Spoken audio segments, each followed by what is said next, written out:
Hi, I'm Armando Morales with Nitroset. I am the tool specialist, also known as the coach. Today, what I have here is the NTS 805, which we will go ahead and perform a preventive maintenance.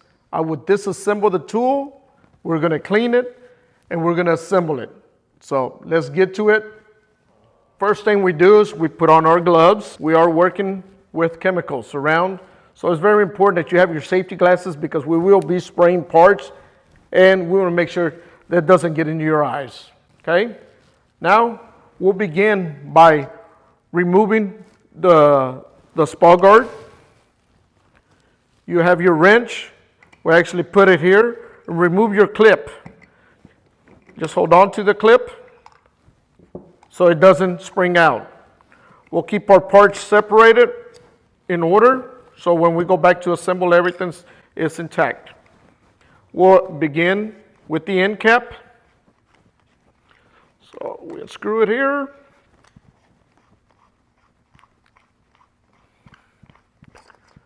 Okay.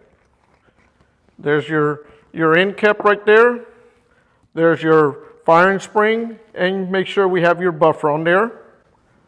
Remove your outer cover sleeve, and all you do is remove there, put some tension, and your quarter assembly, it just slides out. Remove the body, remove your spring. Now you remove your debris cup.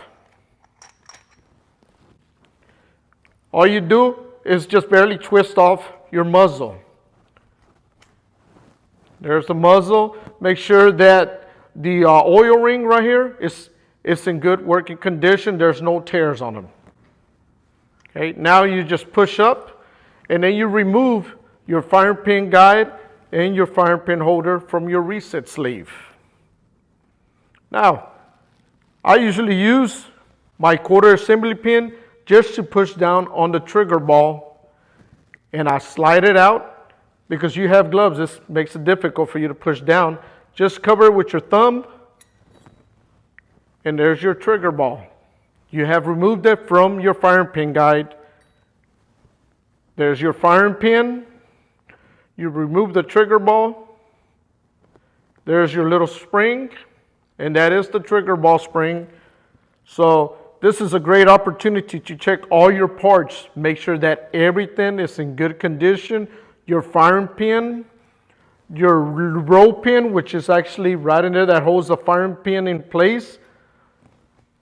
And you check all your parts to make sure none of them are really worn out, excessively worn out. Your firing spring. Now, everything is in good condition. All this tool basically needs is just some good old cleanup. All right, now that we have the tool disassembled, what we're going to do is we're going to dry brush. Get rid of all the excess dirt off the tool. Okay. This tool is really not that dirty. It's only been on the job for about a week. So we're just going to remove whatever little dirt we have on here. Okay. Just get all your parts. And just kind of brush off everything off of them. Okay. Forget your muzzle. Make sure there's no debris blocking your vents on the muzzle. You're not going to be able to remove all the dirt, but you do whatever you can. All right, now that we have dry brushed all the parts, what we're going to do is we're going to lubricate all the parts with this cleaner lubricant, strike coat that we provide in your kit. We're going to spray all these parts you see here. These are all the parts that go inside the tool. We're going to spray them down to just help remove a lot of that grime that has built up there over time. As you can see, this tool is not very dirty, but when your tools become very dirty, you will need just a little bit more to help break everything down. Okay. Now that we're done there, we're going to go ahead on and wipe, try to remove all the excess, whatever dirt that might be built up on here.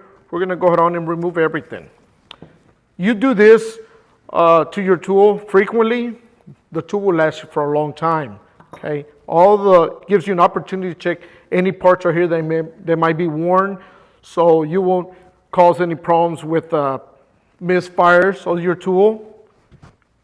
Anything that might be worn out, starting to break, fail on you, you'll be able to notice everything. It's very important to do this to the tool.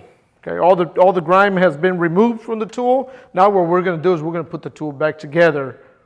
I start out with my reset sleeve, put my reset spring on there. Okay, I have that ready to go. I get my trigger ball and my trigger spring, and all I do is actually grab that, put it inside the firing pin holder. You can only put it in one place. The other place here that goes once we assemble, that's where your quarter assembly pin goes. So now I grab the firing pin holder, slide it into the firing pin guide. Okay, and the way I like to do this, I usually go right here on the side. I slide it all the way. There it is. There's your firing pin sticking out. I just double check and make sure it's not sticking. Sometimes you'll have debris that might get stuck in there, jammed. You just kind of just rock it back and forth, and then I come back and the trigger ball locks back in place. Now the firing pin holder is locked in place inside the firing pin guide. I get my reset sleeve. I slide the firing pin guide with all the other parts down into the reset sleeve. I usually put my finger here. Remember what I say is however you feel comfortable putting the tool together, as long as you put it together, just as the way we're doing here. I have the trigger ball facing towards me. There's a key inside the trigger body. That is your trigger key. I usually have that on my side. I drop it in here and I hold the reset sleeve down because I have that spring there. If I let it go, it's going to come up. What I do, I want to put some pressure down here just to slide my quarter assembly pin there. Now let it go in there. Now you have all the inner parts in there together. Okay. Now what we're going to do is you get your outer cover sleeve. There's an arrow that's pointing up. So you're actually going to go up. There's a notch right here on the trigger body, and you slide it up and it locks in place. Now I have my end cap, I have my firing spring, your buffer. Drop it right inside the end cap, and you hold the body and your outer cover sleeve. You put a little pressure on it, and then you'll screw on the end cap on the bottom part of the body. Tighten. All your parts are going to be hand tight only. The tool is only designed to remove the parts. When it comes back to putting it back together, hand tight, nothing else. Now we're going to slide our muzzle. You can slide it. I usually turn it a little bit just to help it go in smoothly for me. Get my debris cup, and then I just screw it down. Okay, just hand tight. As you can see, the tool moves freely. Now, we'll install our spall guard. For your spall guards, it's depending on the application you're doing. You have the standard spall guard that it comes with your tool. If you're in a confined area where it's kind of tight, you'll use the half cut. If you're not shooting pins and clips, you're using just a regular pin, there's the spall guard for that. Okay, so that's why you have these spall guards if a question arises. Now we put the spall guard, and we're actually going to put it right in the little area where it actually clicks on. Now you got your spall guard in there, and you're ready to go to work. And that's how you assemble a Nitroset NTS 805 tool.